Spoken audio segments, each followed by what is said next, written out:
Once upon a time, there was a young man with a dream. And every day, he wrote down what a coffee shop could look like. Until one day, he had just enough money for a coffee cart. Still hilarious. You should work for Disney Plus. And because of that, he joined the farmer's market. And because of that, that's right. he then started popping up at the bankhead. And because of that, he started popping up at the switch. Until finally, he found 124 Maple Street. And he found a group of storytellers who joined him to make delicious coffee and give brighter days. And the moral of the story is, if you can dream it, you can do it. Wow. Incredible.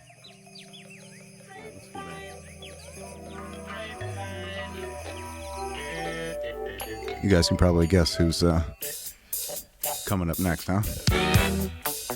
We're gonna figure this intro out. What do you guys think? What do the co-hosts think about this one? 'Cause this like one's it. felt as good as it's ever felt. Yeah. Nice. Sets the vibe right. Oh. It gets it going. What's happening, team? Hey, shit. Grapevine. Grapevine, baby. Well, at this point, you know who it is. It's JTM in the kitchen. I'm here with Savannah Banana. SBC, eating in the kitchen. We got a still a fresh voice in the one and only Matt. How's it going over there? Oh, man? that was good. It's doing much better now after that introduction. Let's boogie. And then Holy we got another familiar voice here with us. His name's Paul Halvorsen. At this point, he's just known as the house band. He's been here enough times to That's it. Hey, y'all. to know what we're up to. But we got Wine in the Glass. It's season 5, episode 2, 2023. We're happy to be here. Got some changes, but something we weren't able to do in episode 1 was start with the cheers. So let's get after it. Ooh. Cheers. Oh man. That's nice. It's a nice cheers. Oh man. How you doing over there, new co-host Matt? Why don't you bring us in, my man? What's going down? What's Oh, I'm getting a little over this rain. I need some sunshine. I need some brighter days, as some might say. Yeah, well, I'm Here in. on this not going to Monday happen morning. with the weather. I'll tell you that. Yeah, much. weather Check the report says forecast. rain for the next 19 days Bleak. straight. Oh my Bleak. goodness. Sheesh. Oh my goodness. Sheesh. SVC, episode 2, season 5. Like riding a Listen. bike, right? Yeah, if you only look at the weather report one day at a time, life's great.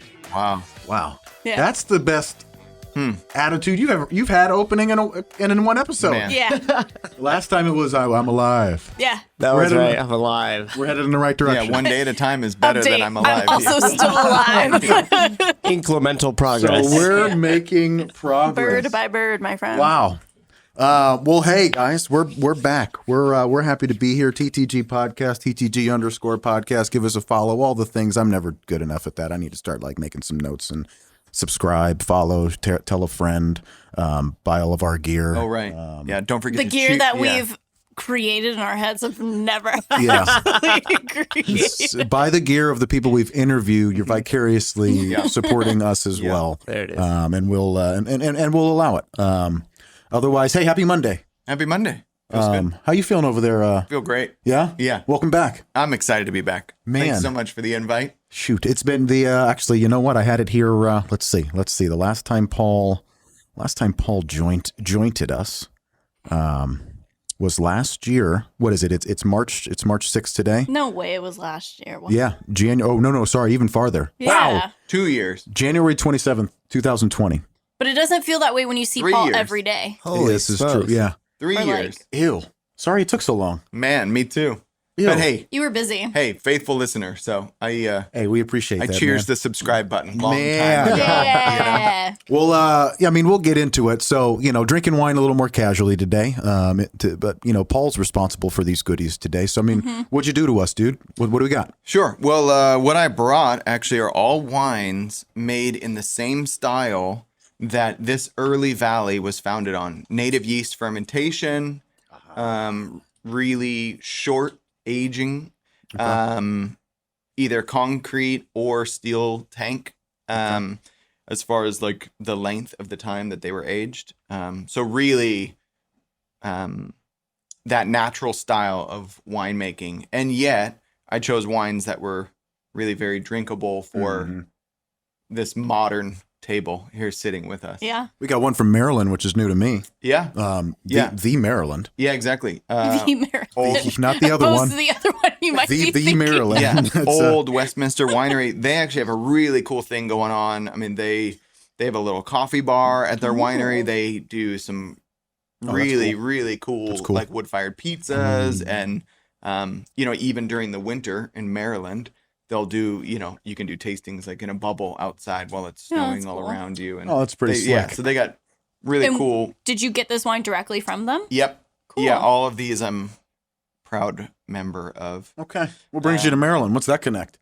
Just like to visit or what? Yeah, it was actually, they were a producer that I came across in just like the deep dive of, hey, who makes wine the old way? And they were one that really stuck out to me because they do a lot of, say like these more modern, I say modern traditional, but these really popular grape varietals, but they're making them in the older style of native yeast fermentation. So they have, Cabernets, Petit Verdot, Cab Francs, but they're making them, just with native yeast fermentation, really short aging.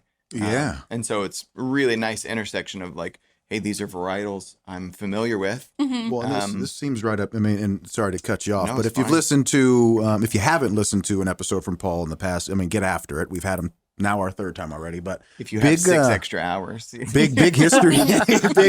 They tend to go long. We're gonna keep this one I gotta tidy. start a timer. We're gonna keep this one tidy. I swear. I don't want her swear. to miss any important dates this year. But Paul is a Livermore local, born and bred from the soils. Yep.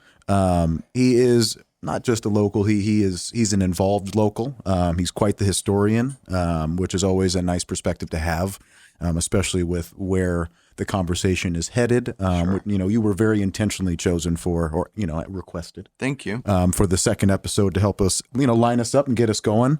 And he's a small business owner himself, which you guys already knew. So I was just thinking, trying to draw connections. Why Paul and Matt will, I think have more in common than the rest of us is, it's just the products you offer. Communities, there's far few communities that are built around wine and agriculture, but most communities have some of a gym and a coffee shop. Yeah. That usually is the same locals will at some point cross and whatnot. So Absolutely. I think you're both really good heartbeats as far as what's going on, what people are saying, citywide morale, for a better word. You guys got your beat to the pulse to the beat. What the fuck is the finger to the pulse? Yeah. There we go. That Probably all of those, conversation. Yeah. So this one's going to be pulse. juicy. Something about But Bolton. I'm gonna take a step back here. It's only episode 2, season 5. We're doing some changes. I'm gonna let our new co-host Matt kind of reintroduce just some changes. What we're looking to dive into this year. Same, but a little different is all. Take us away, my man. Yeah, I mean, I just hope to add a little bit of flavor of like the behind the scenes of what makes the businesses function. Some of the struggles, some of the triumphs, some of the things that you're facing now, what the landscape of that looks like. And then I know that there's a lot of people that listen to this and maybe think, what is it like to own my own fill in the blank, whatever that might be. And I think things like this not only provide a bunch of cool behind the scenes information, stories that we may not know. There's a time in almost every business I know when it reaches a tipping point, and it may not be the business that it is now had one or two things gone slightly differently, right? So I'd like to kind of uncover those. And then I also hope this just provides some sort of network opportunity for our small businesses, allows them to get their story out and then hopefully shed some light to a new audience that they may not have necessarily frequented the business. I mean, we talked about the challenge last time, and how many people would have kind of heard that and the culture that it brings, and the type of goals that we set and what we tend to do without stepping foot in the gym. They would have never got exposed to it. And we didn't talk about it last time. Well, I guess we did, but Matt has podcast experience. Savannah and I, we like to make the joke that he's done like 2,377 episodes now, right? Something like that. Actually, I think like as of yesterday, it went from like 2,000 to like 300 and 1,000. Something. It's Just in that time. it's huge. Every it's time we huge. talk about it, it moves up by like a good like 100,000. Huge. The actual number is 823. So we were close, bro. We were close. But he's got a lot of these under his belt. And which is also like he's going to add some tremendous value this year. But fucking hey, shall we dive in? Let's Yeah. do it. Who wants to bully on Paul first? Listen, I already got on Paul when we got here, and that's about that. I mean, Could I? Oh, sorry. Get you some Maryland. More? So I You tried- can't have or any I- more of your own Oh, is that wine, true? Oh, Paul. okay. I already finished mine too. That was delicious. Did that you was, like that? I liked it a lot. That was actually, it was like really gonna crisp pour and like it. refreshing. I'm gonna let you guys pour. How about Okay, that? fair enough. And actually, Yeah, you know, probably before smart we start Wait, picking hang on, on. Go You're ahead. right. Matt was actually remarking on how refreshing the Oh, wine was. I was just saying it was very refreshing. I'm, which is ironic sitting in this seat with you guys here. I don't drink a ton of wine. You don't drink a ton at all. I don't actually. I don't really drink at all. Yeah. Matt drinks 4 times a year. I know what all Okay. 4 times of Whoa. those are. And I'm not going to say they're bad times. This is a fifth. Savannah's birthday. Is this a fifth? My So this is birthday a was fifth? one of Is that- them. Yeah. Yeah. I'm not a frequent drinker, but I did do like this wine here. It was very refreshing. It was very light, and it had a very subtle, like crisp afternote there. There it Yeah. is. Did you guys like that? You like that There it vernacular? is. Dude, I was shooting in the dark. Are you sure he's one of those pool sharks? was I just- never played. Yeah. First time playing. Yeah, exactly. I was First just feeling time. Matt my used to way in the bartend dark. at the Angus. Feeling all right? my way in the dark. Yeah. Yeah. No, I'd say it's spot on, man. We're off to a good start. Matt Somza. Matt Somsa. This is, Oh man, wine nicknames galore. We got a Gracialicious last time, and now Matt's got himself. Let's go. Oh, I like My it. goal is to always make Grace's name like longer than it is. I add on like new names every time. How long you can Elliot tail that Souza bad the boy third. off. Oh shit. Grace Well, Delicious. Paul, take us away, man. It's 2023. Story Coffee's been in business for Well, we started in the farmers market in 2016. yes, sir. Yes, We sir. opened on Maple Street in 2019. Great timing. But there's a lot of It was- iterations in between there. It was right? and since then, Yeah. the pandemic was a part of our business plan, so we knew it was coming. We had some inside info. So They have that outlined and modeled in there Exactly. beautifully. yeah, people called me a conspiration theorist at the time, but I was like, Everyone thinks you're crazy the until big it's one's coming. Man. But how's the year? How's 2023? It's been really good. Daniel and I always like remark it's so bizarre because you think that like, when you see businesses in operation and you go like, oh, they've, either been there for a really long time or like, wow, they opened and they were like a smash hit kind of thing. And Daniel and I have been amazed at like, we've been really fortunate. People have been very supportive of us for years. But something about this last like 6 to 8 months where the amount of new custies, as sometimes we'll call them, how they say down under. Probably the custies. Get me started on my Aussie accent. Oh, yeah. I think you mean your frothing. English accent that isn't English at all, and it actually ends up being I'm working on Australian. it. Yeah, I'm working on it. It did sound a little like 1700s too. There was He like always tries to do an English accent, and I'm always like, oh, like it'll start off really good, and then Yeah. it goes I'm working straight on it. into That's fine. Australia. I watch too Yeah. many Viking shows, and I'm just stuck Oh. between the Well, two. they have like no act. Like that's the heart. We're getting off topic. anyways, Focus. all that to say, the amount of new custies who've been coming in, and they've been, how long have you been open? Thinking we're gonna say, like 3 months or Yeah. you got and- fresh vibes. And we opened summer of 2019, and they're like, mind you, we don't have a sign, so so there's that. Okay, I'll allow. There's an A-frame. You guys have an A-frame. Yeah, two.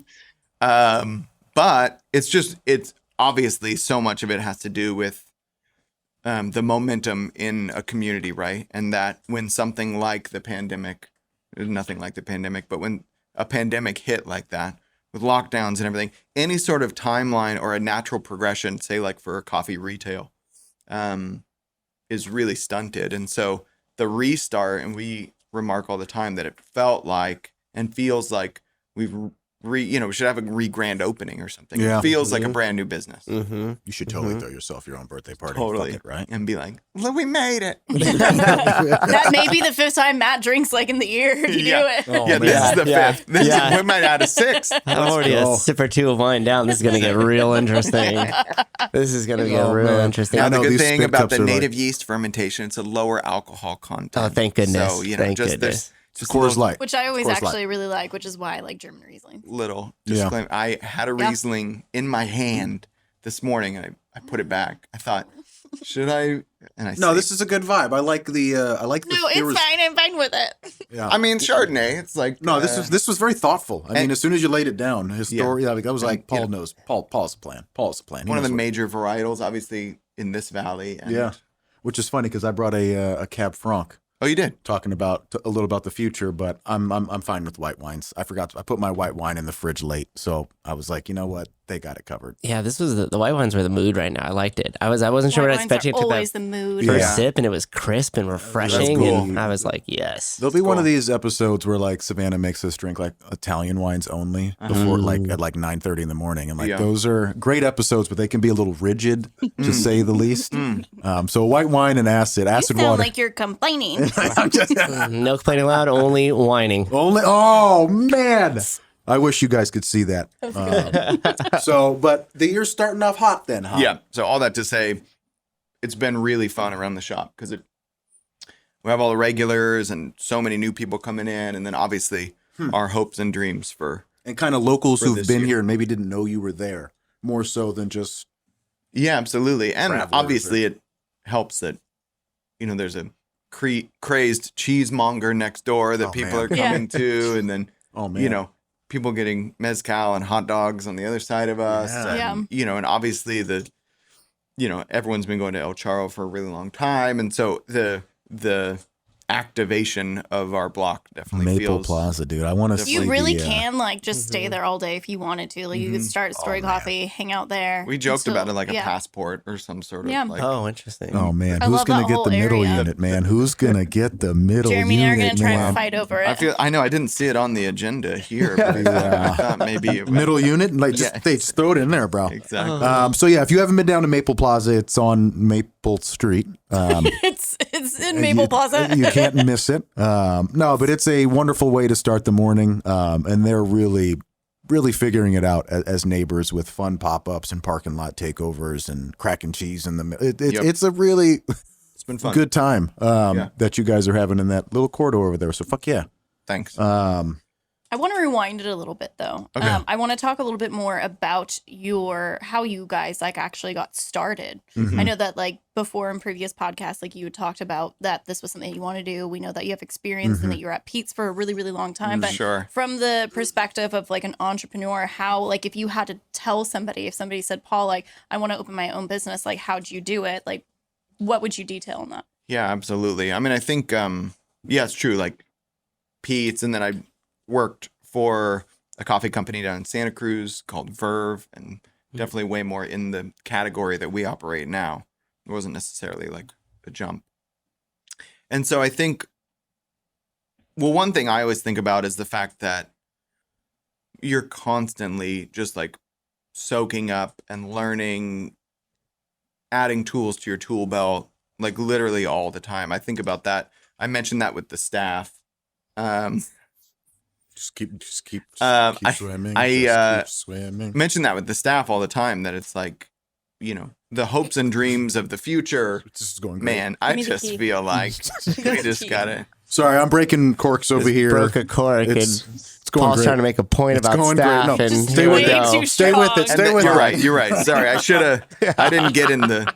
I should have turned back the clock to my theater days in high school, where I really stay in character. Oh, man. Despite. Just chaos. But yeah, I think obviously starting a business, going from 0 to 1 is the hardest thing anyone will do. And once they do that, then everything else is just, just a beautiful chaos. But I will say that preparing you to go 0 to 1 is a really long time that you shouldn't overlook everything that you've done that has prepared you for it. I feel like a lot of people think like, oh, I'm going to start a business, something I'm really passionate about, and like I need to like go to like a class to like learn something. And that might be true depending on, what it is, but like the class is not what's going to prepare you to start the business. Because you can't run on one, just like the head knowledge piece alone. Because you're very quickly going to use all of that up. Oh. And you also can't use, because it's like you're immediately going to run into so much stuff you have no idea about. Yeah. And two, you also will run short on like the spark and the inspiration piece, which is hard for someone like me who really runs a lot on the vibes and and really feeling like I'm a dreamer and I'm doing it kind of thing, because it's like all of that energy gets sapped out really quick too. Yeah. That's not to say that you don't, really draw on that and remind yourself of that at different times. But I think to go back to your question, as far as like how it all got started, was the fact of like, I've done this, I know how to do it. So I think like there's a piece of that where it's, I wouldn't encourage someone who is like, oh, I really like cars, so I think I'm going to like start, like a really high end auto body garage or something. Is that it's like, that doesn't necessarily, it's a giant leap. Yeah, exactly. Yeah. You knew the day to day of like, this is how we operate it. Like I've done this part of it. So exactly. what's the next step? Just figuring out, okay, I need to probably get permits, or I need to probably get a license. Well, even before you go there, right? Because those are all the technical things. What was actually in the mind that made the leap from I'm a barista to where I want to run shop? Yeah. Because that's like whether you're going from technician to owner, and those two things are different. So what was that catalyst of change for you? Absolutely. I mean, I think one is like the driver of, well, one, my lovely wife, who's so insightful, so wise. She asked me at one point, and I don't know if I was working in Oakland or if we were down in Santa Cruz. And the goal has always, it's like we've always had dreams of this, just like in a general sense. But she was like very pointedly like, how long do you want to like build someone else's dream before you like really want to pursue your own? And I was like, bang.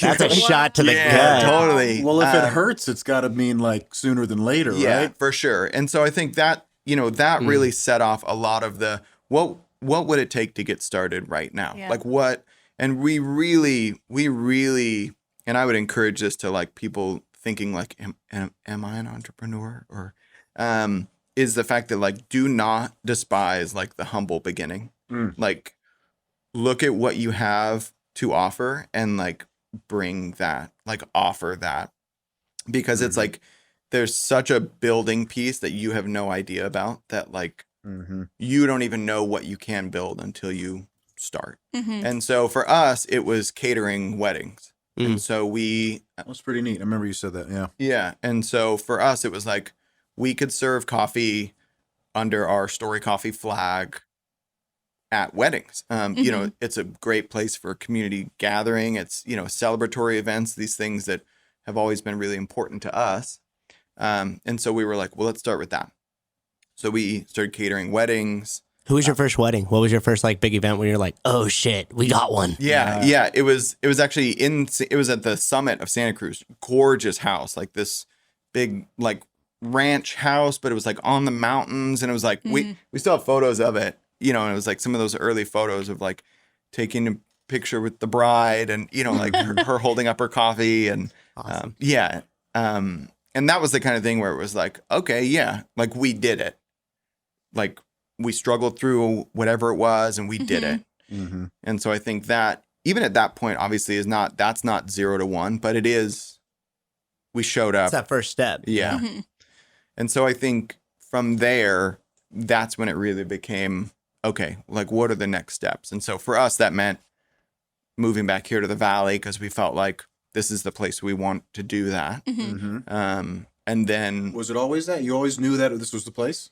Yeah, I mean, I think there's so much to that. So I think, and that's where it's really going to determine for a lot of people. For us, we had 2 little children at the time, so we knew it's going to, it takes a village is not like a clever saying as far as like just raising... an accurate one. Yeah, as far as like literal. just raising humans. And so we have family here, we have friends here, being from here originally. And so, but we also knew looking at the landscape here, hey, what we have to bring, what we have to offer is different than what is currently around. So some of it was also a little selfish because it was like, well, if we move back to the Valley, like I'm not going to drink Pete's, and so, and so it was also kind of like, there was also like a healthy burden of like, people need this.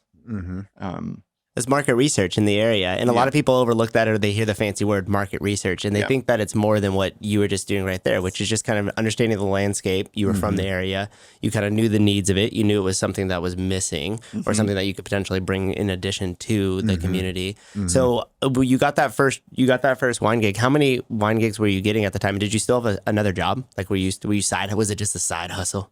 Yeah. So I was like still working for Verve at the time. And then when we moved back here, I was working for a friend who had a coffee shop at Facebook. And so like, during the day would take the Facebook bus out there and work bar shifts there and continue to plan for, okay, what's it going to take? How much money are we going to need to raise? And that's when we did the GoFundMe and sent it to everyone we knew, anyone who would give us anything. Yeah, kind of crowdsourced it. I like that. Yeah. That's awesome. And that's what it was. It was like I think we ended up raising $15,000. Wow. And Cool for you guys. Yeah, I mean, we were really blessed in that way. And then also the fact that, and this is also like a really key thing, is that it's like, I think a lot of people go like, oh, almost like a burn it down. Like, I'm going to go start my own business. I'm like quitting the job that I have. But it's like the fact that we had maintained so many healthy, good relationships in our industry. We had so many people who were willing to, we have a grinder you can borrow to get started. We have a machine, and so I think something like that really helped foster the communal startup aspect too, of like, this thing's scrappy, but this'll take us 0 to 1. So I'd like to peel that back a little, because the networking, the people, it takes a community. I went to, I'll just say similar to you. I've for a long time I've done many things within one industry. Yeah. Trying to figure out what it'll end up being at the end of it. That's, my dad majored in PE and sells tech, not everyone always, has that.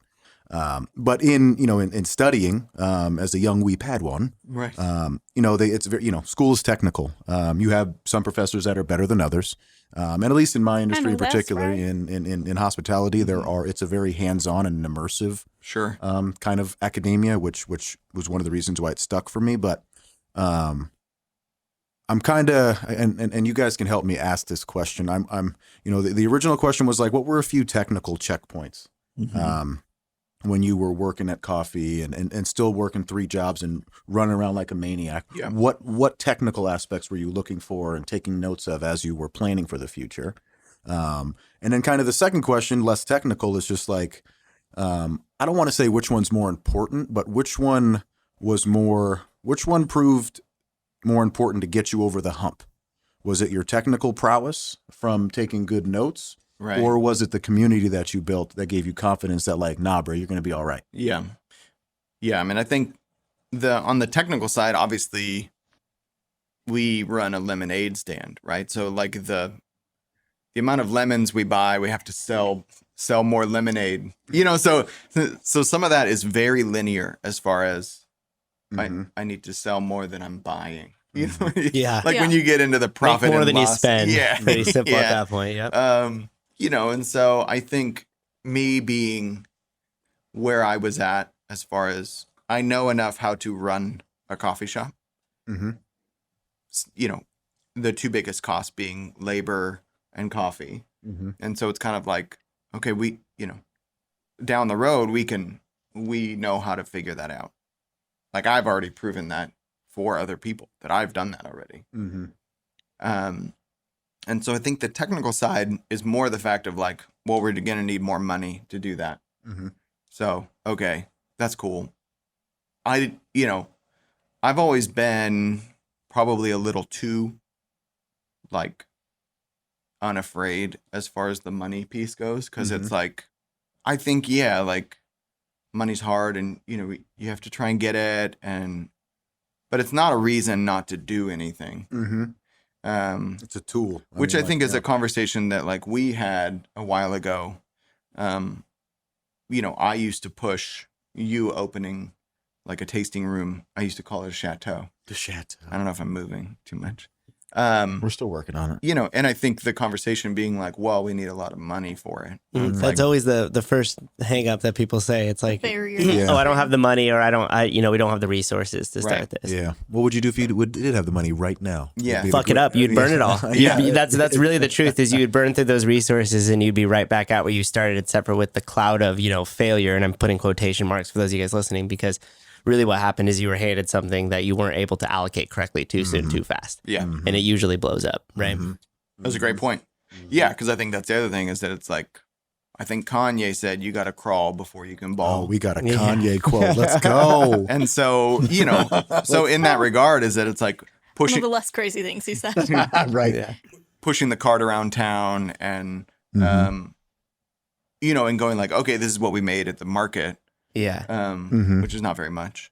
And so it's like, how do we reload for next week to do it again? Right. And how was that grind? Because in 2016, you started at the farmer's market, right? If I got my little jog in here. Yep. 2019, you had a physical brick and mortar. Yeah. So during that 3-year period, like what were some of the doubts and stuff that you were kind of struggling against? Or was that where you were really riding that energy and vibe piecing through those 3 years? We for sure were riding that energy and vibe just of the fact of like, we're doing it and we're going to like run through the wall with this cart.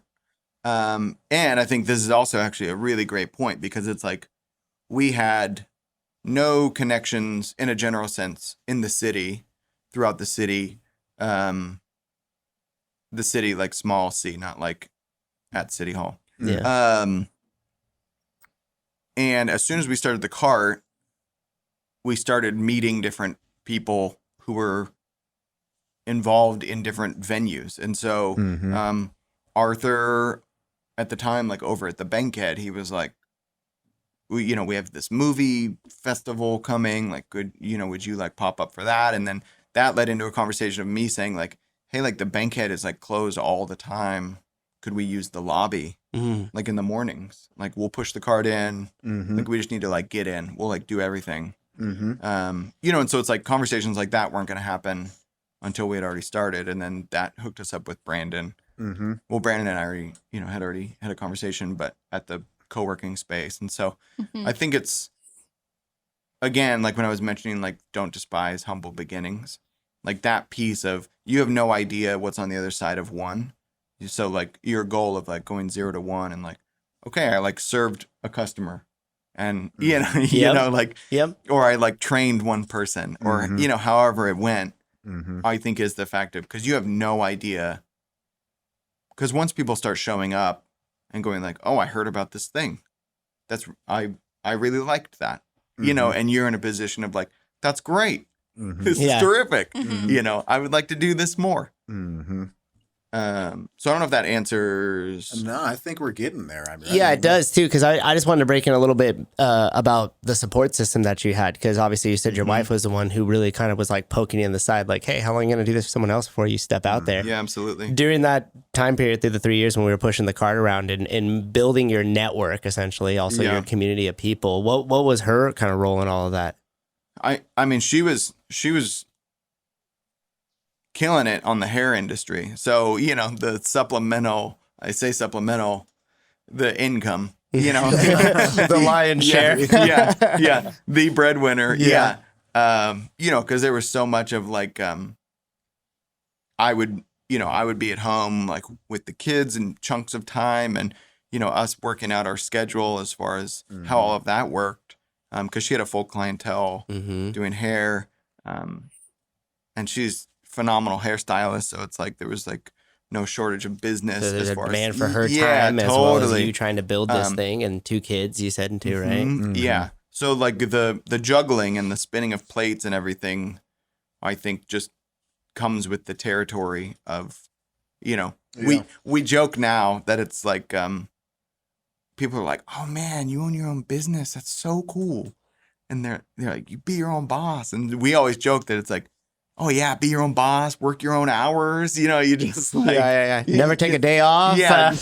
Well, yeah, exactly. And even now as like the business has transitioned a little bit and I'm not making every single latte. People are like, oh, I haven't like seen you like on the bar, like as much. And it's always like a fun, depending on who it is, I can joke with about like, oh yeah, it's just like so nice to sit on the yacht and just like check our bank account. Check the investments. Yep, still rich as fuck. Totally.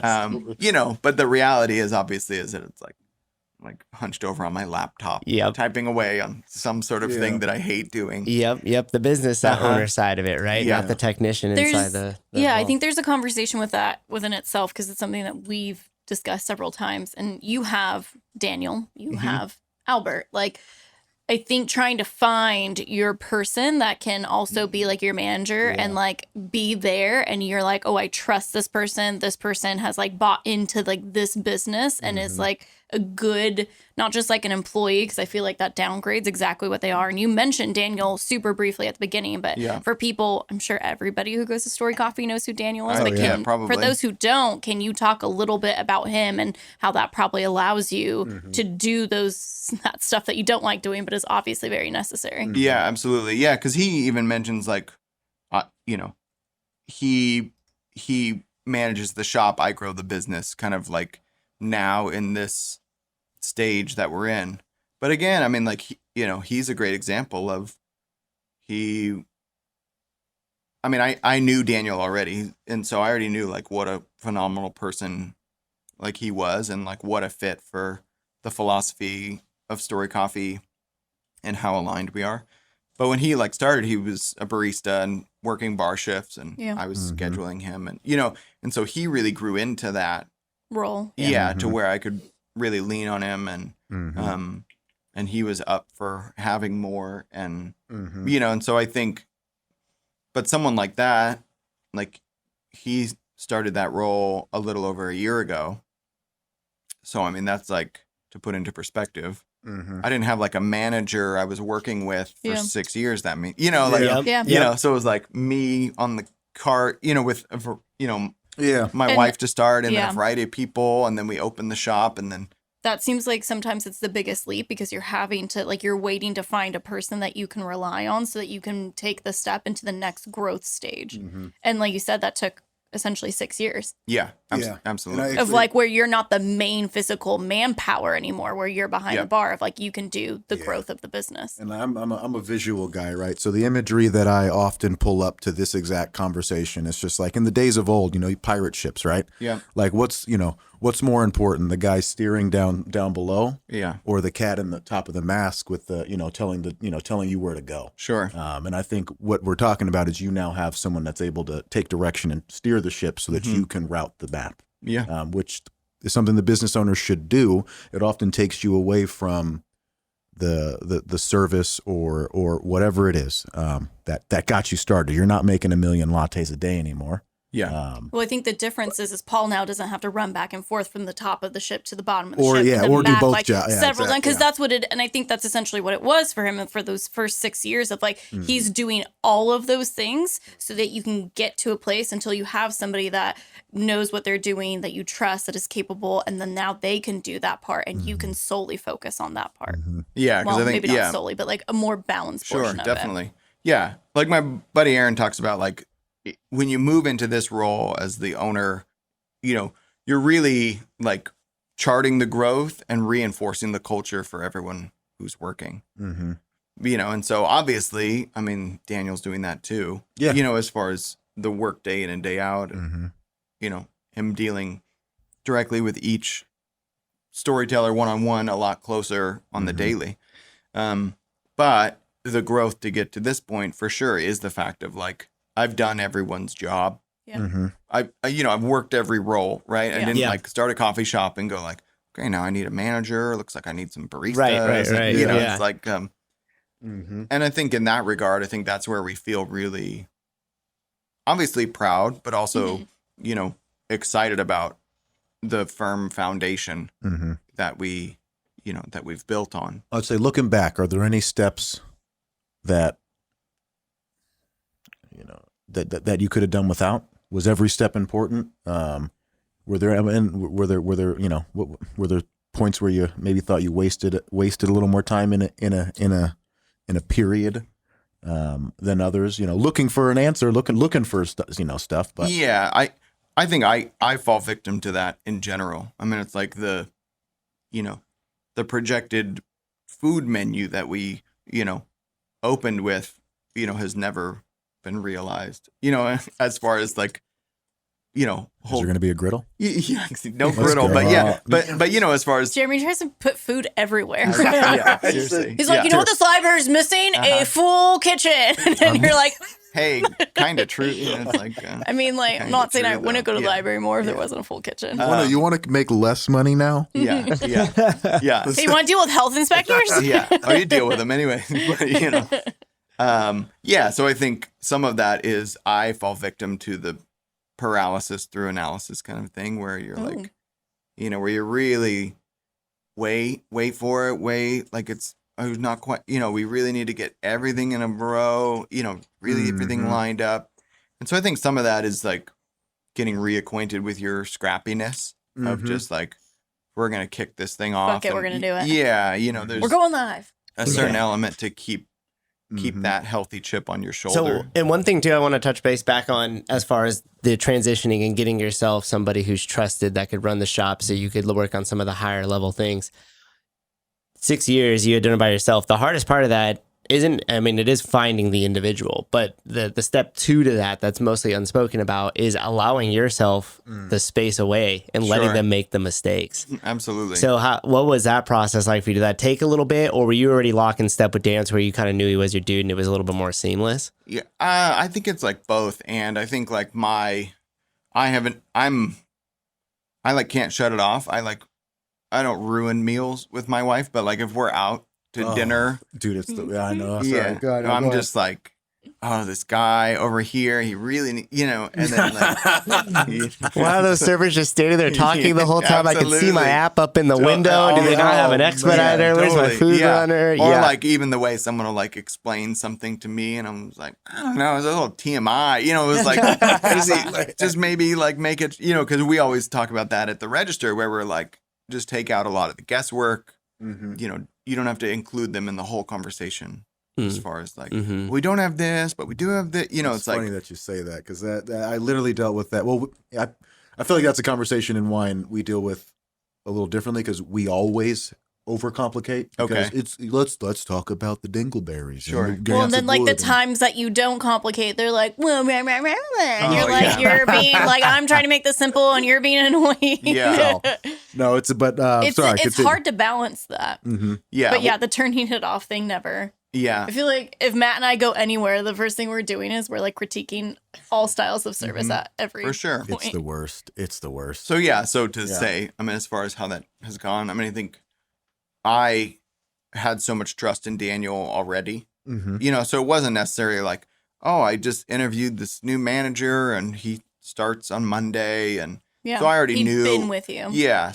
So it feels like a little bit of like, playing with the house's money, so to speak, as far as, and kind of a natural evolution of not only the business, but your guys' relationship. Yeah, for and then sure. So now we got Dan. So we got employee number 1. It's starting to grow. We got more employees in there too. Yeah. And one thing that I noticed as I see new faces that come in there and stuff like that, the culture is the same. It's always the same welcoming environment. It's always kind of that same feeling that you come in there, even though the person I might be seeing for the first time. How do you keep that? Is there some sort of systems in place that you guys run through? Did you develop that? Where did that come from? Yeah. Obviously so much of it is the vision for the business to begin with, right? Is that it's like, there are a variety of ways to serve coffee to people. But I know, and I knew early on that, especially it's like the amount of coffee shops people have to drive by to even get to our coffee shop. So it's kind of like, okay, I'm really going to push back on like the commodity side of like, people aren't coming here for the coffee. The coffee better be good. We have coffee in our name. So there's like, I feel like there's like a certain line there where it's like, as long as someone's a really good barista, the rest you'll hit that standard. Yeah, it's the intangible that you got to work on. So, and it's like that's where I was like, okay, well that won't fly, because it's like you can find super weird, really good baristas. And it's like that does not interest me at all. Right. It's like, especially coffee being something you can learn. Yeah. So it's kind of like, I'm not. I always really, say that impressed. for servers or hospitality workers in general. I can teach you to do anything. We can teach anybody with a pulse to do anything. It's about your personality and what you are like as a person that matters the most. And not everybody subscribes to that. I feel like actually, and it has everything to do with us, the current generation that fills the workforce more than the people before us.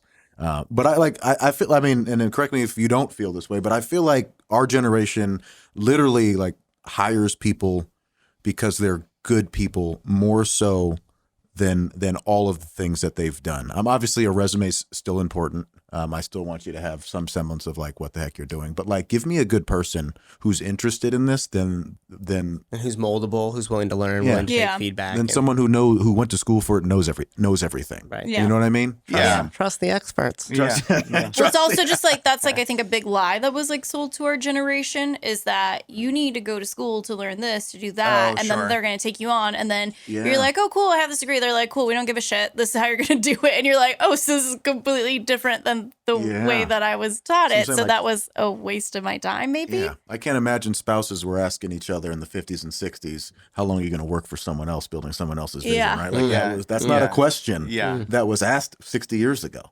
Well, it wasn't. Yeah, I think following your dreams probably also wasn't like a value in the household. Mhm.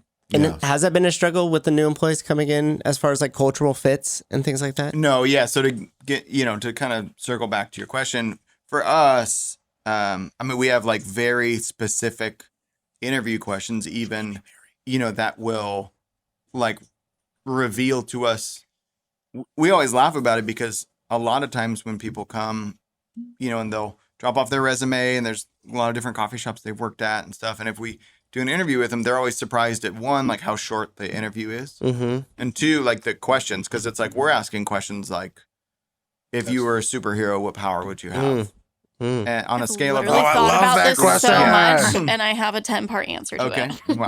I thought you were going to be like, so we bring them in for the interview. We have somebody walk by and drop a 5 and see if they stop them and say, Yeah. "Excuse me, sir, Yeah. or madam, you dropped a Oh, $5 bill." but that's funny That though. is a really good one. Well, actually, and, That's really and good. I mean, maybe side note, I forgot what the original question was, but like, how do you interview people? Because I literally just finished a series of interviews, Yeah. and I think I go against the grain in interviewing a little bit, and I'm like, that Did question. you prepare the question? Like, are you interviewing them? Like, hey, Jeremy, interview these people, or are you like, hey, this is how the company interviews people? So Oh no, sorry, I'm interviewing potential. Jeremy people has that, yeah. And you're quite like, a bit of autonomy on like how Okay. he wants Oh, cool. to do that. Yeah, Yeah. and I'm totally stealing that. I'll cite my for sources it. as far Yeah. as a superhero. I can question. give you all our questions if you want. Yeah. No, send them over. Yeah. But even as far as on a scale of 1 to 10, like how lucky are you? And a lot of these things that for us obviously are going to reveal a value system Oh, that's a good question. that they have. And also just their ability to have a very simple conversation. Yeah.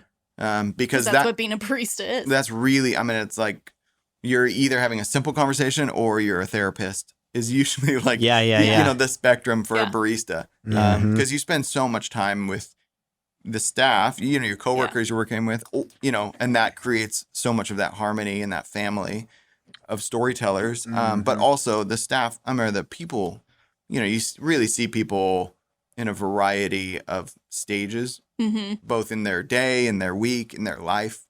Some of these people have literally been seeing every week for 6 years, So, Is there something in the interview that you look at and they sit down and it's like, because I remember I used to get, I got my driver's license, bear with me on this analogy here, I got my driver's license in Tracy, right? But everybody went to Pleasanton, but you knew that if you took the right-hand turn driving out of the Pleasanton DMV parking lot and you bumped over the curb, automatic fail. You just circle back in, Absolutely. you're done, Yeah. you got to wait the time. Is there anything like that in the interview process? there's no kill shot. Okay. Yeah. Yeah. There's no kill shot. So if someone took the 5 and stuck it in their pocket Yeah. and you're like, you stole that. And they're like, Yeah. no. You'd be like, fuck Yeah. it. Let's see what happens. Yeah, Maybe they know. yeah, exactly. Be like, well, you know what? We're cashless anyway. So what are you gonna steal? What are you gonna steal? What if they said the superpower question? What is it? Complete and utter mind control. Yeah, no. That's We actually joke about this where it's like, if someone goes like, I would love to be invisible, we're like, we're probably done here.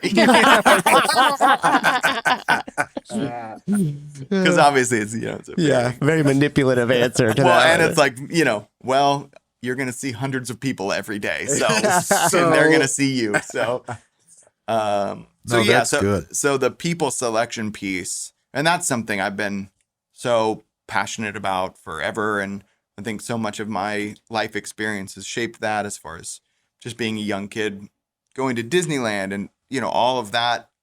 You're like, wow, how is it every person I interact with, and they're interacting with thousands of people, make me feel like it's like I'm talking to a local shopkeeper kind of thing on Main Yeah. Street, you know, but That's it's, a really great point. you know, and so I think there's so much of that that we've really fought hard, you know, to build into the shop. At what point, you know, after someone's hired, do you and Daniel start having the conversation as far as like they start to dress more and more like Daniel? Is this First of all, about wait, hold on. I feel very strongly about this because I talked to Daniel about his fashion regularly. Okay. He looked super Italian yesterday. Did he? Very Is Italian. this because of the turtleneck? And also like Did he have a and then he did the turtleneck? but like it had like a white stripe down Yeah. the sleeve and then it did like a hair thing, but it is Yeah. funny because Daniel has an evolving fashion. I'll give him that. And it's great, by the way. If you haven't seen, like, no, it's great. But You're poking good fun. Are there That's as I say. often times that Paul and Daniel are wearing very similar Yeah. things? Yeah. Absolutely it is. Yeah. Well, and it's funny too because, you know, Daniel, you know, he calls his style y'alternative. It is the alternative. I told Which him I- he looked like a sad cowboy one day, Amazing. and he said that's one of the Amazing. nicest things I'd ever said to him. Y'all alternative. That is.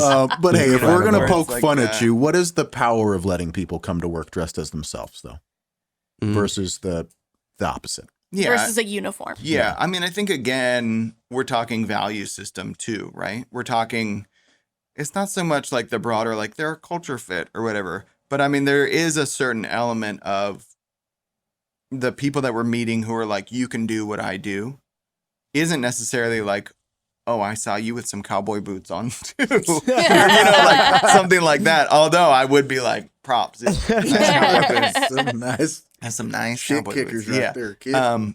That's not the alternative. Yeah. Yeah. You don't get it. But the level of authenticity, I think, is Yes. what makes the shop don't the get it. shop, right? You could come in there, and it's the same thing that we were talking about with CFL. Like we have this slogan that we kind of throw around. It's like, "Come as you are," and so it's almost being embodied a little bit of that by the staff too, right? They get to be their authentic selves, so that comes out in their conversation. That comes out in their in the joy that they deliver when they're working there and everything else.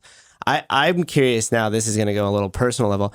There's two things I've noticed is you're observant in the sense of problem solving. Like you're looking at something and you're like, how could I improve on this? Or how could we make this better? And you take a ton of personal responsibility for it, not only yourself, obviously, but for everything around you. You have to as a business owner, Yeah. right? Where do those two qualities come from?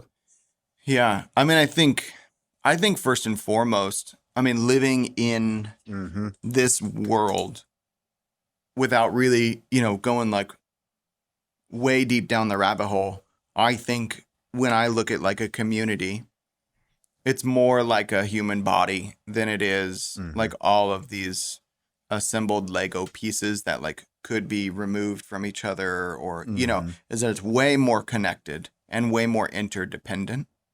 And so I think in that, I think it's not so much like, well, I'm going to keep my side of the street clean and, you know, whatever happens there. I think it's more like the value add of like, it would be my hope that as people come into the shop, whether it's like people wanting to maybe become you know, I'm thinking about starting my own business, or people coming in feeling some sort of like spark or inspiration or encouragement, that as a result that there would be like growth in the community, and improvement and, you know, more value adds, and, you know, better living, better ways of life. And so I think, yeah, so much of that obviously is shaped, you know, from my family upbringing, from following Jesus. And I think these life lenses, you know, that really make you look at the world and go like, we have this gift of life and we have this space, this great city we live in. What would it look like to really pursue the best version of those things? And that will scare you more than inspire you into action. You know what I mean? Yeah. Because it's like, if I don't do anything, I know exactly how it's going to end up. As far as the city goes, as far as the community goes, as far as, you know, your family goes, as far as your relationships go. But the alternative, obviously, being The alternative. you know, even as you look at the vineyards, as far as like, well, we have to prune when we prune, you know, we have to shoot thin, we have to leaf, all these different things that lead to the harvest, right? And in the same way, You don't just show up on harvest day and hope for the best. yeah, exactly.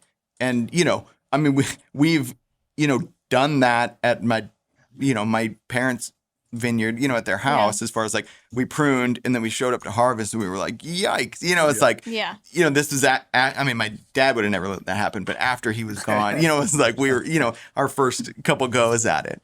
And so I think the life lessons of that, of really going like, it really is like what you water will grow. And so like, if you're into like counting your money, like, you're going to really dial in your margins and really like cut corners where you can, and maybe use cheaper milk or something as far, and little cuts there and there and there, and what you'll get will probably be what you want, but it might not be like what is really needed in the community. When you got that money, when you refreshed the GoFundMe page and you saw that 15 grand in there, was that like, what was that moment like for you? Were you like, was that a burden? Did you all of a sudden feel this like response, like, oh fuck, now these people are all on the bus too? Yeah. Or was it like a brief moment of like, yes, then, oh shit. Like what was that like? Yeah. I think even putting up the GoFundMe in and of itself is like, wow, literally anyone could click on this and like give real American dollars to us with like no sense of other than like the rewards that we had promised them. No return. Right. Which is thankfully like made us feel a really like healthy, humbled heat. And it wasn't necessarily the terror of like when we took a loan out from the bank years later. That's a different terror. Yeah, that's sign your life away to the man. You don't even know who owns money, where it comes from, how the debt. You're just like, okay, I just want to make my dream happen. This is scary. But it's going to go into my bank account? Yeah. Where did this come from? Oh, it's a keystroke? This seems weird. Yeah. But I think it's like a worthy illustration of the juxtaposition of like the support, the belief, the encouragement now to like, all right, go do it. Like you wanted to do it, go do it. Yeah, you got what you asked for, right? Yeah. So yeah, I wouldn't say it was like a burden, but it was certainly a responsibility you felt for sure. Yeah. So that's awesome. I had no idea it was like the birth of it. Like I had known that you had the cart and stuff like that, and then you got the brick and mortar location. So to kind of see the story come into full picture here has been, no pun intended, the story. It's all the name, baby. I mean the way you set your culture, I'm super jealous of the fact that you call them the barista storytellers. Because when you see this cohesive like culture that's being developed, like at Disneyland, you had referenced their cast members, right? And they have this important role, and it's in the vernacular and things like that. We need one for the gym. They need to be like health angels. We call them coaches. Yeah, but that's so fucking lame. It'll come. Everybody's a coach. I'm a lifestyle coach. Have you seen that on Instagram? Like I show you how to spend other people's money. I'm definitely a lifestyle coach. I can do that for you. Yeah. I don't know what kind of lifestyle you're trying to have, but I can create it. Yeah. Also, quick side note: we just dove into this Scribe Chardonnay. It's really good. Yeah, while you guys have been talking, I've just been jumping back and forth from these, and they're all really fun, y'all. And they all have a lot of similarities, but different. I'm kind of Miss Mary over there has something going on that just. It's my favorite so far. Is it? It is mine too. I mean, was that the second one or was that the first one? The first one. That was the first. That was the one that you were like, it's crisp and I was liking that one. The second one was good too, though. So I mean, let's just take a little breather real quick. Nice. This has been good so far. Nice. And just change the course for a second. And point the camera back at you, Mr. Matt. In relation, in relation to these wines and whatnot. Oh yeah, get the expert opinion here. Well, what is your? You've been in in Livermore long enough now to know the vibe, and it's plenty time, right? Yeah, so, a little bit of time. I mean, what is wine country? And maybe not wine specifically. You don't drink too much, but what is having that in your backyard meant to living here in Livermore, and Livermore specifically, because there's only a few places in the world that have a backyard like this. Yeah, I mean, other than the stunning landscape that you get to see and everything else all the time, I mean, just being known in other places is really cool, right? Livermore Valley Wines, you could go to some other places and outside of Livermore, outside of California, and they're keen on it.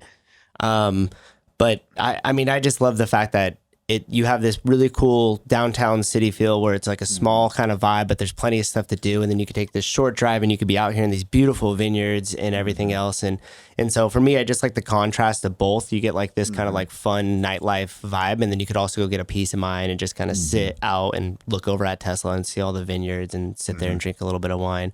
I mean, for me too, I got a little bit more intimate with the process of like the logistics of the business side with it, because I did work with Wente for about a year. I did like an on-site boot camp thing where we stretched people out, and then from there it led to me doing a whole entire warm-up for the people out in agriculture. How do I say that word? The ag workers. The ag workers, thank you. In bottling and everything else. So I get to see each part of it. That's and fun. And it was. And I got to work with like the department leaders there. And I came up with just a couple routines that would help get the blood flowing in the morning and loosen up their shoulders and wrists and hips and stuff like that. So hopefully they could feel a little bit better as they go through their workday. So that process was really cool, because I was very unaware of how much went into it. And obviously, there's a lot that goes into it, because the major distributor of a wine, Wente, is. Yeah. But that was also really cool to get familiarized with that process. You think you'd still be here in town if it weren't there, The wine? or just the backyard? I don't know. For the longest time, I was moving to San Francisco. Like when I was in art school and stuff. Like I was a city life. Like I interesting. wanted to do that. And then for a while in between, I wanted to move to San Diego to like pick up chicks and be on the beach. So like it's kind of funny, but Every teenage boy's dream. I don't think. I don't think I came really appreciative of our area until I owned the business, and then really got my roots in here and like understood it when I got a little bit older, right? Like I don't think I appreciated it as much, and now that I am, and really appreciate everything that's here in our community and stuff like that. Like, absolutely love it. You couldn't change it for the world, right? Imagine if those were just, and my bad, San Ramon, don't mean to hate on y'all or Dublin, but imagine if they're just all freaking houses stacked on top of each other. So thank goodness for the wines that we do have out here, because for them to be able to have that land and keep them the vineyards and everything else has been Shout out to the Tri-Valley Conservancy. value to the. Oh, there to the are city. people who can imagine that. Yeah. There's people who There want are it to people who happen. would love that. Some of Yes. Jeremy's friends. Yeah. Yeah, Some of your friends? he's got some developer buddies. Shots fired. Do Well, we I need guess to we're have a doing it. conversation? No, we're No. fine. No, Paul's been. So I mean, so I got a sorry. note It's- here. See, that's what I mean. Paul roasts people. I'm so Paul sorry. gets that, but they're always like subtle. I tried to. They're more like stiff pokes. No, so I even said to Elaine, I was like, I'm not going to burn it down. We're not going to do a whole. Even though Steve from Altamont in the parking lot was like, oh, my wife said you really been letting it fly on Instagram. All sorts of hot takes about Livermore. And I was like, Paul she said is that. becoming quite so. I've told you that I sit on the general planning committee for the city. Paul is another committee member, and we're taking a look at the 20-year plan, 25-year plan for the city, and all aspects of it, and just refreshing it. That's like the most abbreviated way to say it. Does it still make sense? Kind of shake off some of the old, 25-year-old crust, and let's plan for the future and whatnot. And Paul's mentioned a few. Well, Paul, I like what he had to say about the Legos versus like a human body. Oh, that was a great analogy. I'll definitely be stealing that on bet. episode number Go for it. 824 of the show I'm on. Yeah, and because a lot of the things that Paul says in the GPEC are extensions of exactly that. And Livermore is challenged with, like any city is challenged with. Did you say GPEC? Yeah, General Planning, Planning Committee. Advisory Committee. Cool. So you guys don't know what it is either. Right? I was the only one. Yeah, we said it once, like All you need to one know time, and is then just general planning. general Yeah, planning. That's all General you- planning. Okay. Roger that. And we attack a whole lot of things. But I guess the question that I'm getting to is, and it's a general question, and you may all answer it differently, is, what makes our market unique? Why should someone come open a small business here versus a Fremont, a San Ramon, a Dublin, Sure. blah, blah, blah, blah, blah, San Diego, chicks and I think that beaches. depends on what you're trying to open and like what the value system 100%, is. yeah, 100%. Because like if you're somebody who lives in this community, then why not open something here? If you're looking to provide value to your community and you want to have a business in the place that you live because community is important to you, then that's why you do it here. If you're looking to just make a crap ton of money, then yeah, go anywhere, do it anywhere. But I think a lot of people that do open businesses here, they definitely, it's expensive. So they definitely don't do it because they're trying to make millions of dollars. Yeah. They do it because this is a place that they value. Community, I think, is something that they value. Yeah. Well, and there's, I guess, just to add a little more complexity to the question. I mean, I guess there's an element where like small business owners, and I don't know the study on this, I don't know the science, but like I could almost assure you that there's not any small business owners that are opening a small business 100 miles from where they live, right? So like in buying into the market, you're also buying into the town. Sure. As just more an added Yeah, complexity to that absolutely. question. But your thoughts, what makes our community market unique? Yeah, I think it's really so different now, even than when we started in 2016. I think like it's probably even harder to start now. Certainly is like even more expensive. Yeah.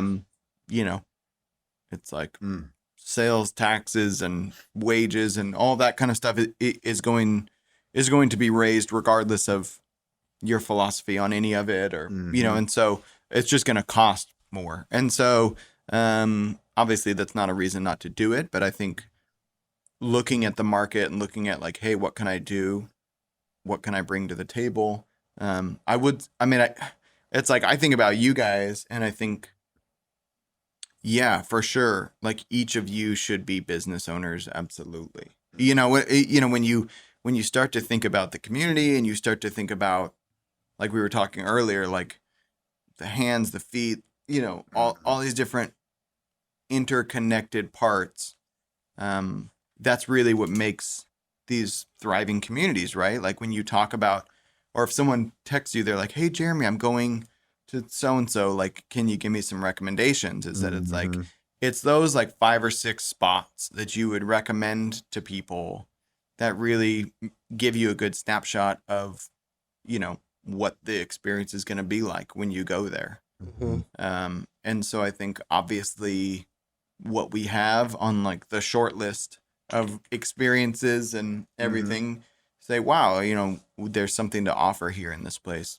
The threat obviously being on the flip side, being, okay, well, as costs and everything continue to rise, I think, I don't know, I guess it's like, I'd be interested to hear that, say like for someone like you, more and more people who are moving here to buy homes who have that level of income probably are looking for gyms. And so I think like the demographic then of who is becoming a gym member and everything, can change. And I mean, we for sure, have seen that as far as the shop goes, is that it's like, sometimes we joke that it's like, is there a Tesla dealership out front? Or, it's like, Nicole and I were just talking about this the other day too. Like we came in, we're like there's so many new people that like we've never even seen like around town. Yeah. And it 100%. Well, and there's so many people that we meet who literally are just, I just bought a house, like a couple blocks from here, or, and so I think there being so much transition there, I think that's where, from the community standpoint, people really almost digging their heels in on like, these are the things that are important to us as a community, and these are the things we're going to double and triple down on. Because the other, I say forces, it's not as sinister. Well, depending on what time when you catch me, the outside forces of like, say like city zoning and, plans for development, all that kind of stuff are going to directly affect the things that we like. And so I think that's where, Jeremy has mentioned, like me being a little more bullish on some stuff, because, if you look at the history of this valley and the hospitality that it was built on, the agriculture, the ranchers, all these like key components that have like shaped when I grew up here, it was suburbia. It wasn't it was like in the 80s, it was like had already become suburbia, but was also still a cow town for sure. But I think it was still an open space from a business standpoint. It was like still the cheapest place by far in the Bay Area, for years. Right.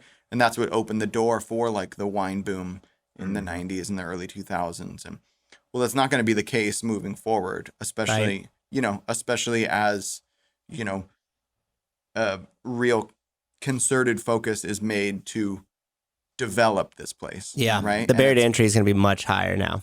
Yeah. And so I think, obviously for people who are owning and operating already, that might be beneficial.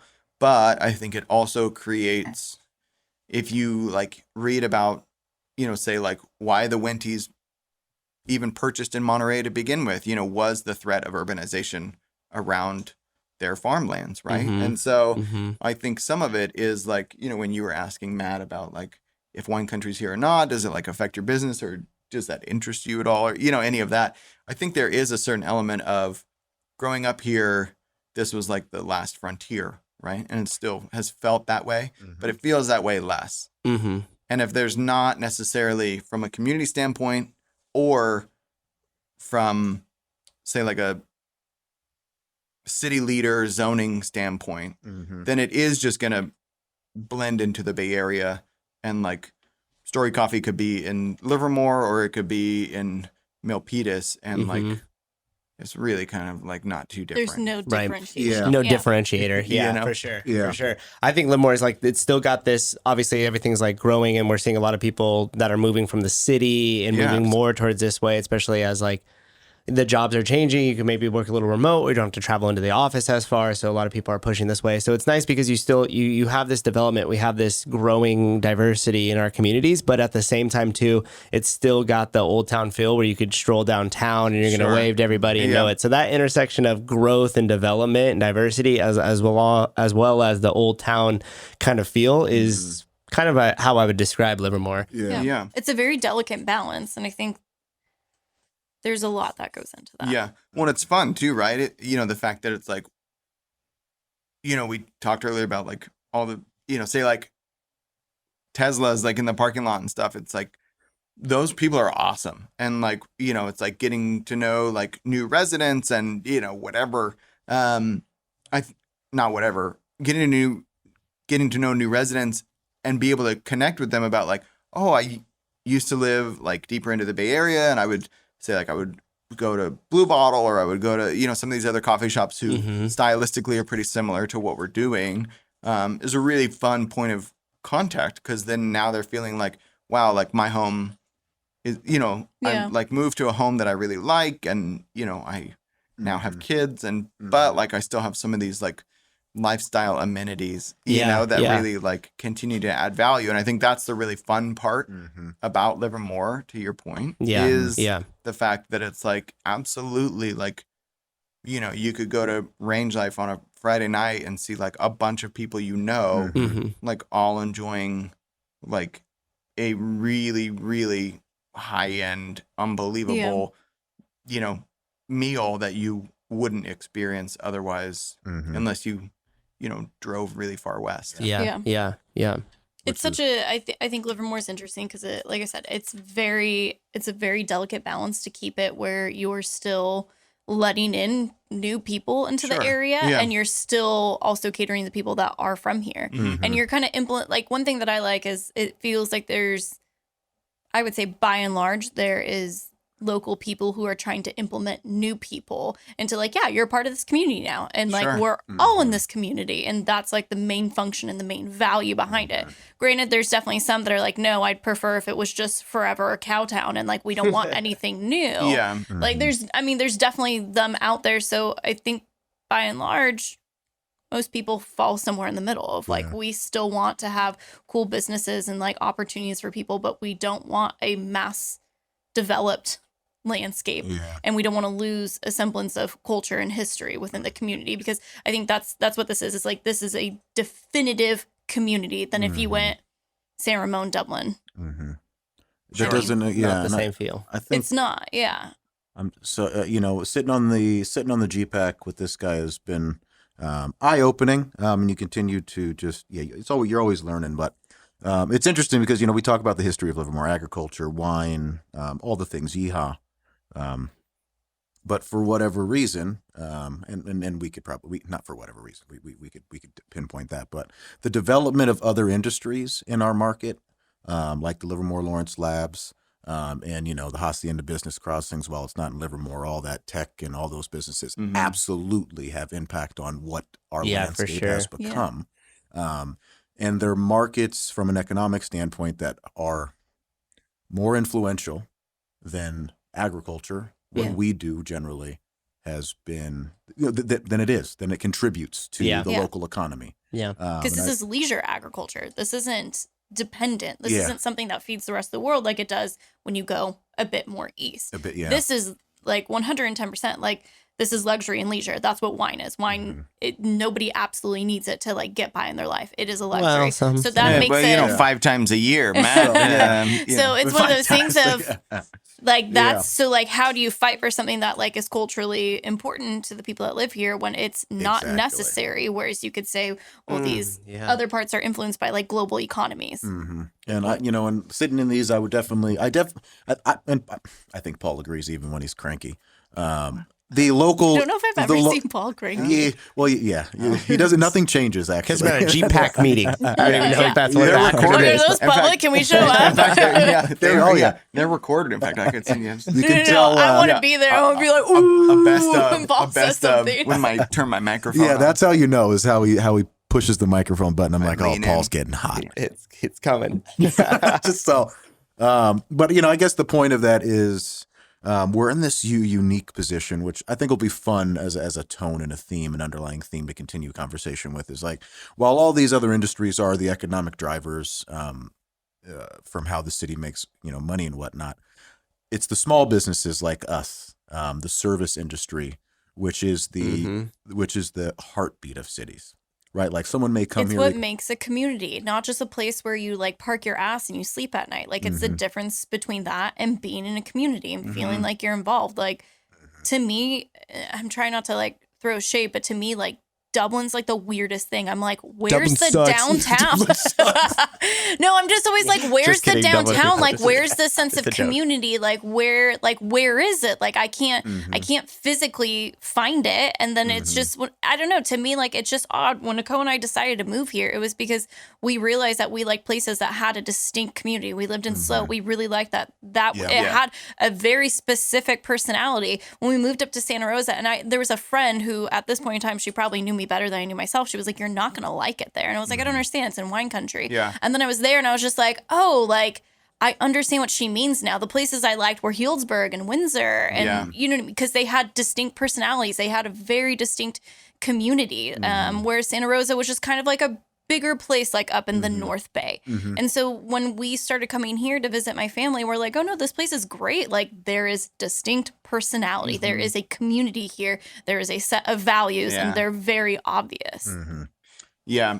A question we ask a lot, just even when we're kind of fleshing out, like, okay, what are we doing next? Or, as far as like looking for story or looking for beyond story, or even like in our lives, as far as like, wow, I really hate like my fitness level right now. The question like we ask a lot is, if not this, then what? Because like, it's not enough, right, to say, I don't like Dublin, or, right? Yeah. Is that it's like, or it's like not enough to say, oh, I don't want like major urbanization and assimilation into like the Bay Area metropolis. Like it's not enough to say that. I think it's, something like that needs to be said if that's how you're feeling. Yeah.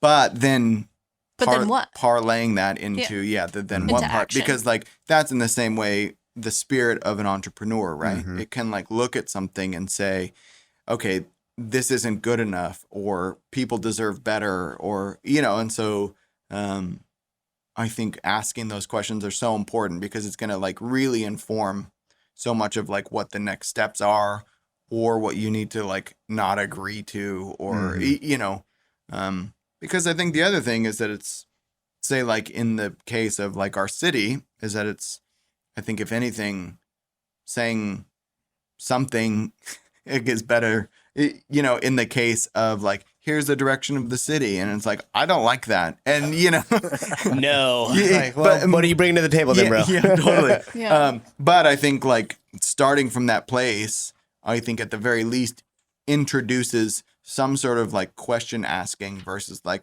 seems like everybody's good with this, or because then that's when you start to get into kind of the hodgepodgey, just like faceless, nameless. You've said it. You said it before a little bit earlier too, of like you double down on the things that you like then, and like Nicole and I make very conscious decisions about like where we go and like the places that because like I'm doubling down. I go to Story Coffee every single day. That's like not an alliteration. Like I go there every day. Yeah. And some people are like, oh well, like if you're trying to do your budget, like why don't you trim up there? I'm like, no, like I can make coffee at home. Like you're 100% right. Yeah. I don't want to. That's not what I want. Like I like this community how it is. So I go there every fucking day because if that goes out of business, I'm going to be very upset. I go to the gym every fucking day because if it goes out of business, I'm going to be very upset. So it's like I make a very concerted effort of like where I'm going to spend my money and I double down. You're on voting the with your dollars. Yeah, because that's what it is. And it makes a difference. And I think that's the thing, especially people looking at like,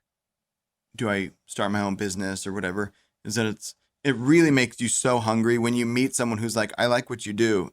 Yeah. You're really like, I'm going to give them everything that I can. Yeah. Not necessarily just to like keep their dollar, right? It's like you get it. Because you're buying into each other. Yeah. You're buying into each other's values and that's ideas. where so much of that body piece of like, yes, now we're doing this. Now we have this community.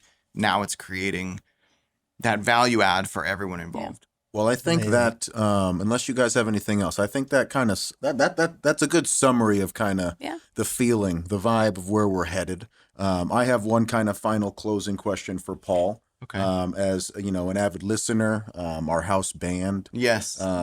You know where you know where we've been podcast wise. Many you've seen places. The mess of co-hosts that we've had. It's been wonderful, actually. I really enjoy that. Real smattering. Yeah, who knows? I really enjoy being referred to as a smatter and a mess. Exactly. Kind of my favorite. Those are in years past. But being here today, your episode 2, you're helping us set the tone. Wow. What would you like to see from this podcast as far as what we give back? What kind of questions we're asking? I'll make sure that we. And also, just side note, the Storyteller's Guide to an Interview will be coming out. Put that in the show notes. Be like, we'll put that in the Paul show has notes. provided us with 10 story-specific interview questions. Yeah. Be like, if you want to get ahead, if you're looking to hire the highest quality, most culture fit person possible. Oh, man. But, take us away. Where are we headed this season, Paul? Yeah, I think the exciting part for a podcast like this really is getting so many different voices through the door. So I think like the invitation to have a bunch of different business owners really weigh in on very local specific problems, questions, and hurdles that they have had to overcome, but also ones that they see like, hey, this is only going to get harder, or this is something that we all really need to band together to really answer some of these questions that are coming down the pipe. So, okay. And, make them bring their own wine, because I brought my own wine. Man, although their wines won't be as good, I gotta be honest. Yours is delicious. Well, I mean, everyone knows where to find you, but if they don't, how do we find you? 124 Maple Street is where Story Coffee is. We're on the internet at Story Coffee Co. And Maple Plaza pimpin', baby. Yeah, the Maple Market. The Maple Market. Yeah. Well, Savannah and Matt, take us out, would you? I'm just going to do this music thing over here. It's nice. As always in life, take an active approach, not a passive. Oh, I like it. I'm just going to piggyback off the whole entire conversation. If you are not adding value to those around you and whatever it is you are involved in, then you are the liability. So find a way to add value, because not only will it enrich the lives of everybody around you, but it for sure will enrich your own. Be good to each other. There it is. Season 5, episode 2. We'll see you soon, y'all. Cheers. Bye. Bye.